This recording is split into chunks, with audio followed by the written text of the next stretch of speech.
আপনি সেকেন্ড ম্যাচে এসে প্রতিটা পেস বোলার কেন লেন্থ চেঞ্জ করতে গেলেন? তাসকিন আহমেদ তাকে দেখে কি আপনার ফিট মনে হয়? এই ম্যাচটাতে একেবারে ব্যাটিং লাইন আপটাতে ধস নেমে গেল। এই যে পার্থক্যটা, এটা সবসময় আমরা দেখে আসছি বাংলাদেশের, মানে হরহামেশা একটা ভালো ম্যাচ খেললে পরে আবার ওই 10-12 ম্যাচ দেখা যায় ওই একই প্রবলেম। এইটা হ্যাঁ, শুধুমাত্র বোলারদের ক্ষেত্রে আপনি খেয়াল করেন, নাহিদ রানা ফার্স্ট ম্যাচে একা ধসিয়ে দিয়েছেন পাকিস্তান একদম বোলিং।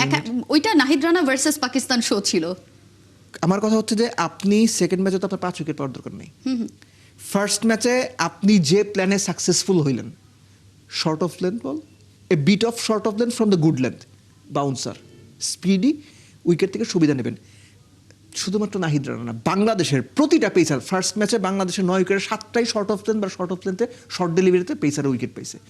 আপনি সেকেন্ড ম্যাচে এসে প্রতিটা পেস বোলার কেন লেন্থ চেঞ্জ করতে গেলেন? এটা হচ্ছে আমার প্রশ্ন।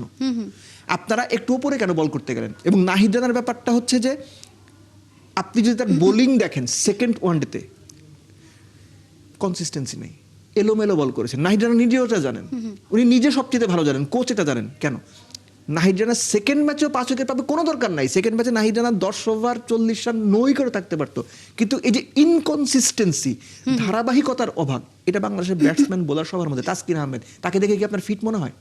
মোটেও না, এই ম্যাচে তো আমার একেবারেই মনে হয়নি। ফার্স্ট ম্যাচেও তাই। ফার্স্ট ম্যাচে আপনার ডিপ থার্ড ম্যান বা ডিপ ব্যাকওয়ার্ড স্কোয়ার লেগে একটা ফিল্ডিং করছিলেন, যেটা easy fielding any day. Dhaka first division ক্রিকেটে ওইটা 1 রানই হয়, তাসকিন 2 রান দিছে ওইটা। প্রত্যাশা করবো আসলে থার্ড ওয়ানডেটা বাংলাদেশ জিতবে এবং সিরিজটা জিতে But things will be very tough because Pakistan have gotten their momentum.